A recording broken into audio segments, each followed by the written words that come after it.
the way of the cross. The sixth station of the cross imagines one of the women bystanders on the Via Dolorosa, tending to the suffering Jesus as he trudges through the streets, beaten and mocked, coming forward. In an instant she tears the veil from her head and wipes the Savior's face. There is no verse in Scripture attesting to this event, but if his mother could embrace him, if a stranger could bear his load, could not a woman take a few seconds to wipe the sweat and blood from his eyes and meet her Lord face to face, heart speaking to heart? A pious legend attends this likely event and tells us that the face of Jesus was imprinted on the woman's veil. Moreover, this gives the woman, otherwise anonymous, an unforgettable name, which many girls over the centuries have been given. Her name is assigned to be Veronika, a blend of the Latin word for true and the Greek word for image. I think even if a Christian might not believe in the authenticity of the veil of Veronika, a valuable spiritual insight can be derived from this brief encounter and the permanent memory it evoked in the Christian community. Human beings were created by God in the image and likeness of Himself. God designed us to be full of love, overflowing love, just as He is.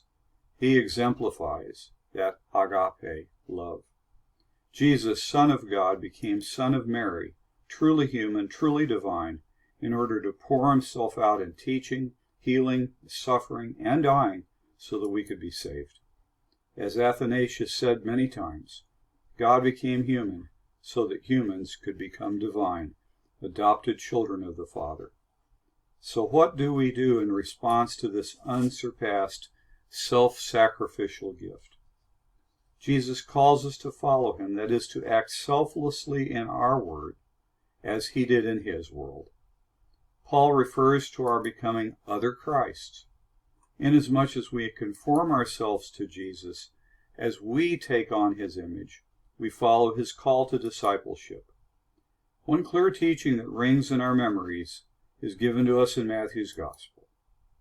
Whoever gives even a cup of cold water to one of these little ones, because he is a disciple, will never lose his reward. The woman at the sixth station of the road of sorrows is acting out in her life what Jesus demands in all our lives.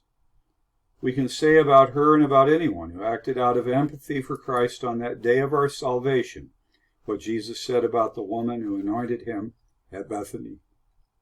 Wherever this gospel is preached in all the world, what she has done will always be told in memory of her.